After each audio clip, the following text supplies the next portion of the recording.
Welcome to Ready for Authentic Love, the podcast where we get raw and real about relationships.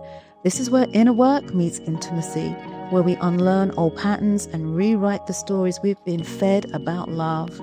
I'm Gwen Allison, and each month we'll explore how to build conscious, healing, and fulfilling relationships, especially the relationship you have with yourself. Hey everyone, welcome back to Awakening Airwaves and this new episode of Ready for Authentic Love. My name is Gwen Allison. I'm the founder of My Spiritual Butterfly. I'm also a Reiki Master Teacher and Transformational Life Coach. And in this episode of Ready for Authentic Love, entitled, Are These Four Fears Sabotaging Your Relationship? We're going to be diving into what I feel are the most common fears for myself, but even my clients, that we might be harboring that are actually either preventing love from coming to us, or if we are in a relationship, it's sort of chipping away and sabotaging that relationship. So I'll be sharing some journal prompts for you. So do have your journal ready, your pen ready, maybe light your candle, do your Palo Santo, just getting into the energy of this episode. But yeah, we're going to be looking at them, looking at what we can do about them, how they kind of show up, and all the things. So the first one I want to explore, the first fear that could be sabotaging our relationship, is the fear of losing our independence, losing ourselves in the relationship. And this was a really big one for me.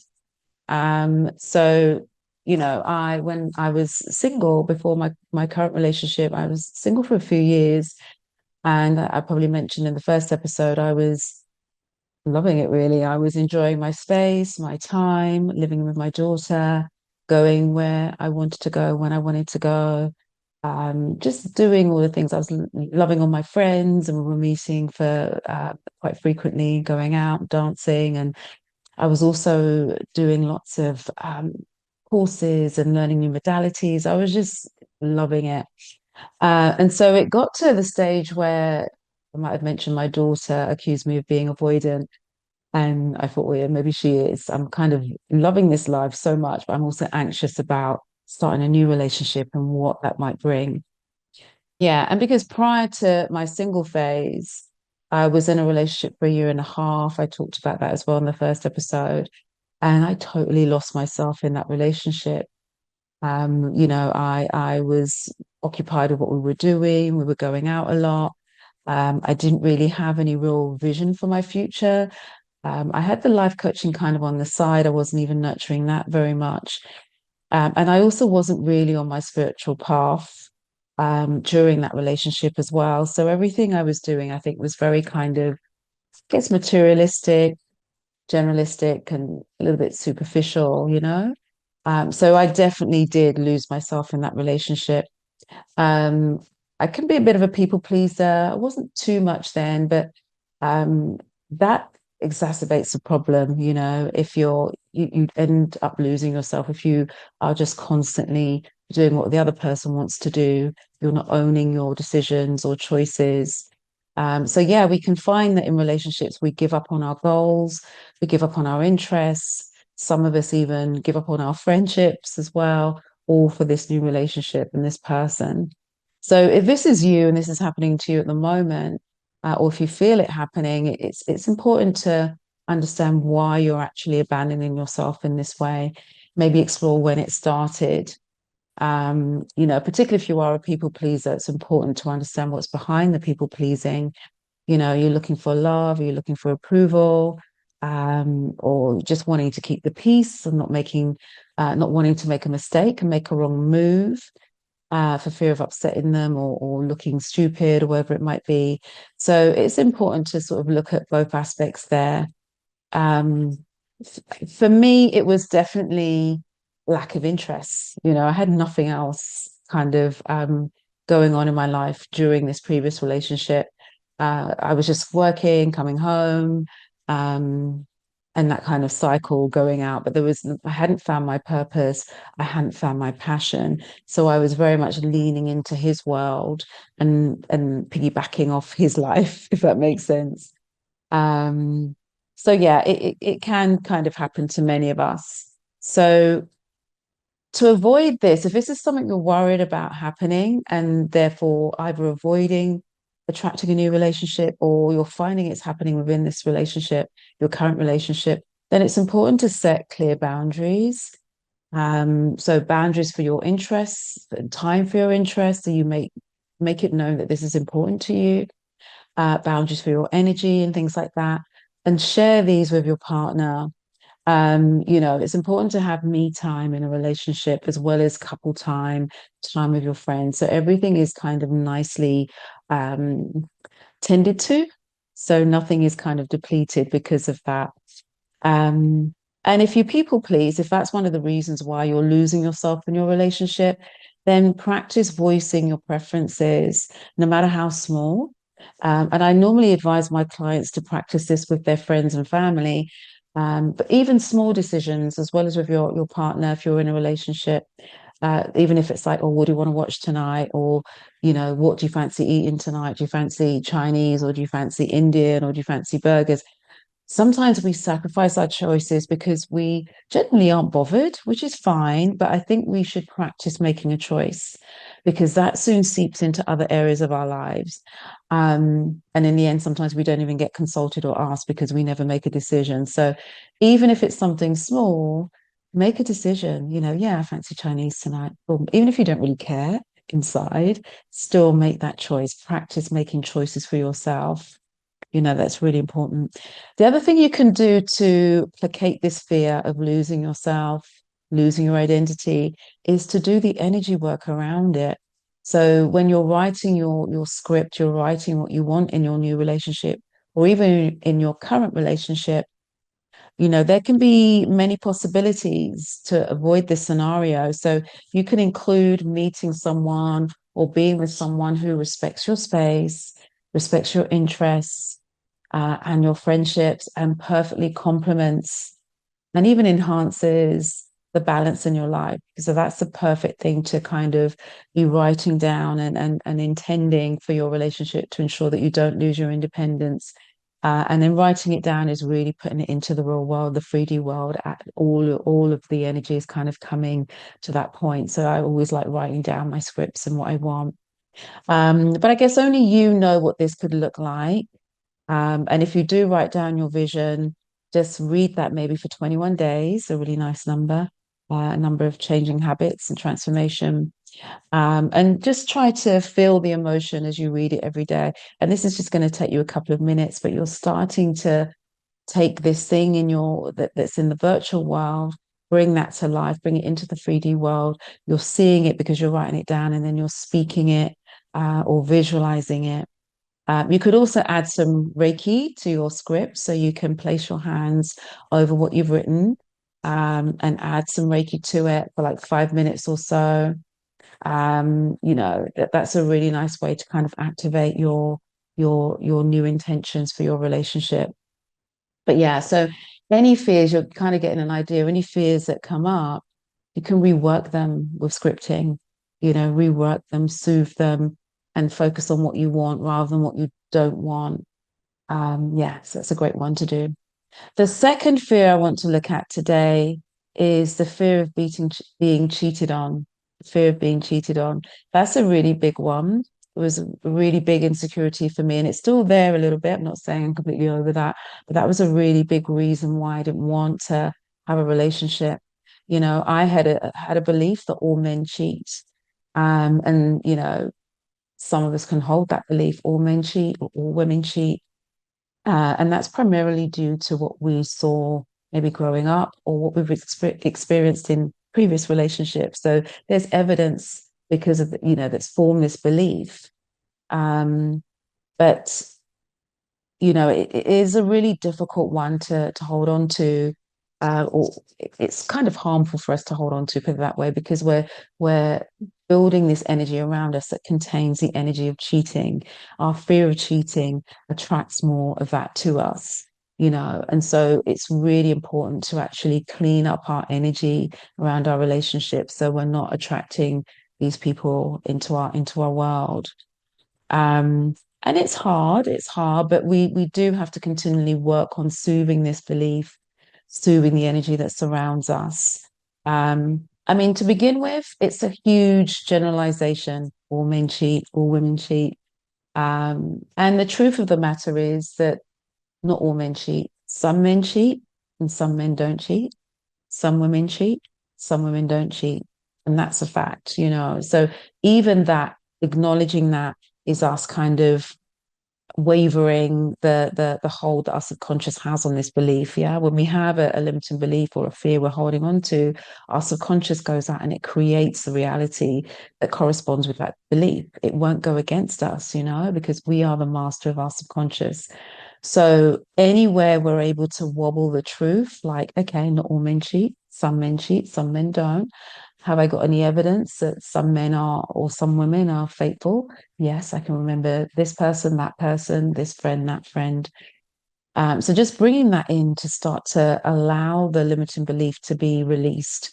Um, you know, it's only staying there because we think it's true. So the minute we have any little doubt, it starts to kind of soften and go. But this continual mistrust can totally ruin a relationship, you know. And so when we're entering a new relationship and we have this mistrust, we have this big insecurity, we have to take ownership for our insecurities. We Yes, our partner can support us to a degree, but we can't expect them to support us every time. You know, if our fear comes up and, you know, it comes with a lot of anxiety, a lot of neediness, a lot of needing reassurance, over checking, maybe we're making unfounded accusations, assumptions, we're generalizing. This lack of trust could become so stressful for your partner. It can completely undermine them, stress them out as well, as I said, and it can push them away, basically. So we really do have to start doing the work to work on that and seeing kind of what comes up when these anxieties come up.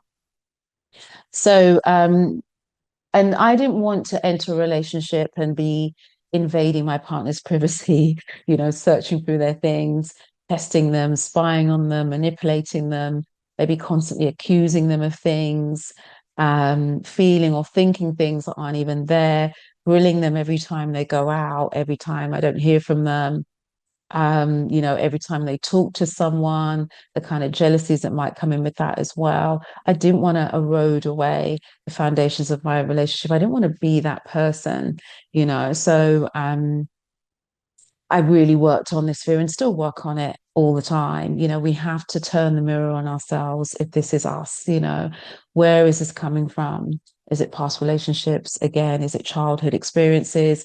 Is it generational patterns? Something we've seen all the women in our lives sort of experience, all the relationships have. So a journal prompt for you here is this fear coming from my partner, or is it echoing something older? Is this fear coming from my partner, or is it echoing something older? Yeah. So it could even be that your partner isn't doing anything, but they're using language and behaving in a way like they are, um, maybe just to get you off guard. I mean, maybe is that the right partner for you anyway, if they're doing something like that? But we just need to be sure that we're not just bringing this energy in because we've carried it with us from all of our relationships, all of our interactions with people, and you know it's not actually happening in this relationship. Um, Another journal prompt is, where did I first learn that love could hurt? Where did I first learn that love could hurt? And so that takes a bit more introspection, taking some deep breaths here, seeing what comes up, asking, bringing your guides in as well before we do this work, guys. And, you know, we do our journaling. Just bring in your guides and guardian angels to be with you, help you see and reveal to you what you need to see and have revealed in order for you to heal, really. And then the third journal prompt kind of connects with the first one a little bit. Is there actual evidence in this relationship that I can't trust my partner? You know, is there actual evidence in this relationship that I can't trust my partner, or am I responding to an old story? You know, it's very similar to the first one, but you know, it's slightly different. So it's worth kind of having that. Um, So yeah, and they're the journal prompts to practice on, but also we can have a daily practice around this. Um, we can give ourselves some self Reiki every day with the intention of embodying trust and detachment. This is really important. Um, we can place one hand on our heart, one hand on our sacral chakra, and just sit there maybe for 15 minutes or more if you want to, breathing deeply into your hara, your sacral. But it's a light, deep breath with that intention of seeing a different perspective, seeing the truth, a little bit of vipassana, seeing the reality of things. Um, just kind of doing this work helps things to come up, and you can start to really see the patterns and the cycles that you've embodied. You can start to really see where your thoughts have been generalized or catastrophized. You can really start to see those things when you just go inward a little bit. um, I would say as well in the beginning or even during your relationship, if this is something that you really want to work on and it's bothering you, if you're in your relationship, your partner's probably really well aware, but have an open conversation with your partner um, about safety, about certainty, about boundaries of a relationship. So, what makes you both feel safe or certain about the relationship is a really good question to ask each other. um, what are their boundaries? What are your boundaries? Sit down and do that work. I often find starting from our values is a good place to start.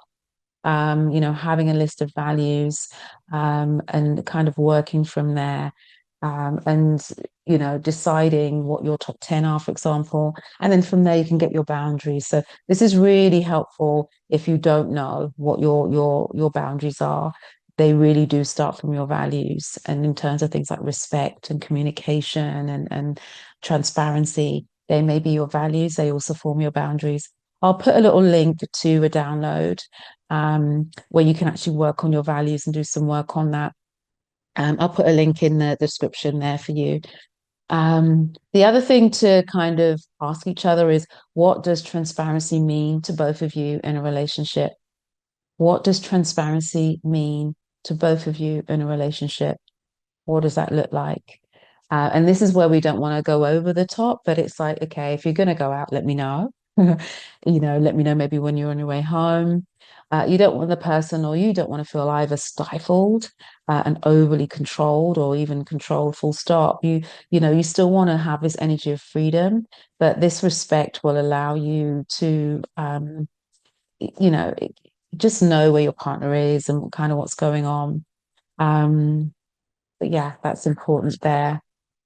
But I want to share some things that I do when this panic comes up. Because as I said, it will still come up. I've got the sun going in and out, guys. So sorry, my lighting's going in and out. So it will come up where perhaps you don't get that text reply as quickly as possible, or as quickly as you'd like, or you haven't heard from them for a little bit, or maybe the response that you've had isn't the response you've expected. And so we start to get this anxious feeling coming up, when we have this fear, and our mind might go to, oh my God, is he seeing someone else?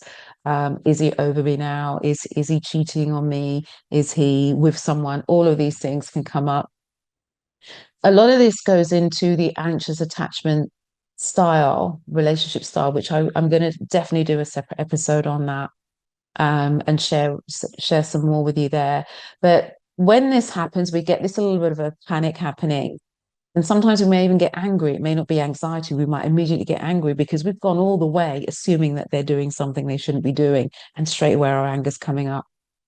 In those moments, guys, just breathe into any feelings of anxiety or anger you might be feeling. And most importantly, don't take any action. Don't start texting. Don't over text. Don't go into that downward spiral. Don't dump them. Don't end it. Don't test them. Don't do any of these things. Yeah. Just sit with the feeling in your body. Breathing. Our breath is so powerful for transmuting emotion. We don't use it enough. Naturally, it's there. It doesn't have to be a powerful, deep breath. It can just be just breathing. That gets us out of our head, gets us really present. And just start noticing what you're feeling and where you can feel it in the body. But wait until you've calmed down before you can do anything. Just this allows you to assess things. This allows your brain, your analytical mind to come back into alignment, to come back online, your vagus nerve to kick in. You can maybe do some Reiki around your throat chakra, around your heart chakra, just to kind of start to calm you as well. But more importantly, just don't act in that discombobulated state. Ask your higher self to show you another perspective. Again, that's my go-to thing right now. It works. It really does work. And this is something I've had to learn. And it isn't a question of, do it once and then forevermore. You never come up, you never kind of have a reaction when you don't get a text back or don't have a reaction you expect. It will come up and your triggers will come up, but you now have something to go to and do. And so you'll be in this kind of fractionated state for less time now. You have this thing that you do, you take a breath, you don't act, you ask for a different perspective, you have some compassion for yourself, you know where this is coming from, that's the compassion. And then that just creates some space for this new idea to come in, this new perspective to come in. And particularly when it comes to text messages, what we're doing in these scenarios is we're making their action mean something about us, that we're not enough, we're being rejected, we're not good enough. Um, we're making it mean something about us, and we're purely assuming nothing has happened. Nothing has happened. We've sent a text, we've not got a text back, nothing has happened, but we make up a story. They're doing this, they're doing that. And so, one, we have to remember that they also have a life. They could be busy, they could be working through problems and issues of their own, and nothing to do with the relationship, maybe problems with their family, their friends. They might be in a meeting if they're working. They might be focused on a task and don't want the distraction of the phone right now, and they'll maybe call you when they're free. So start to bring some logic into what's going on in your mind. Start to challenge those huge catastrophe style thinking and generalizations, and just soothe it. And sometimes I go to what am I looking for in this moment that I can give to myself right now? And normally it's I want attention. Okay, give myself attention. Go and do something else. Go and do something you love. Go for a walk. Give yourself a little hug. That kind of thing. What is it that you're looking for that you can give to yourself right now?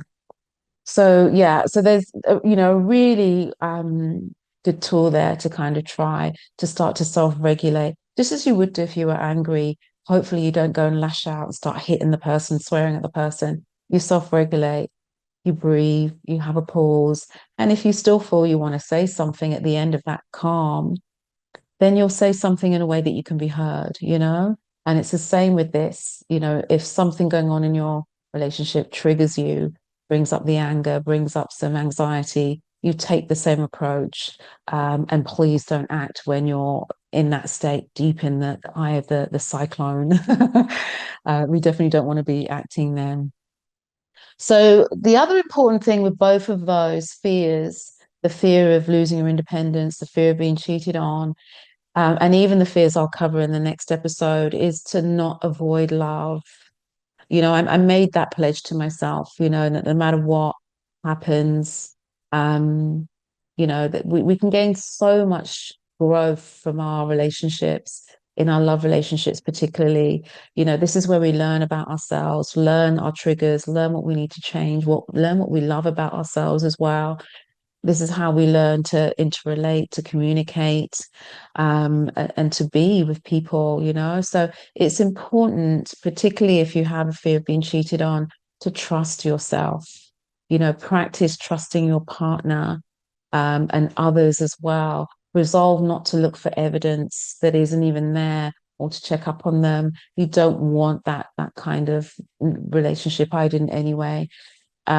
Give yourself the freedom to enjoy your relationship, and declare that no matter what happens, you'll know what to do. No matter what happens, you'll know what to do.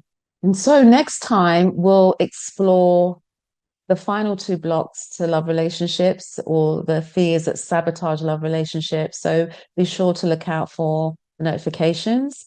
But I'd like you to thank you so much for joining me for this episode of Ready for Authentic Love on Awakening Airwaves. And if this episode resonated with you, please don't forget to subscribe, share it with your friends, or leave a comment wherever you're watching or listening. It really does help this message reach those who are ready for deep, conscious, authentic love, because you're worthy of a love that feels like home. And until next time, stay open, stay grounded, stay true to your heart. Thank you.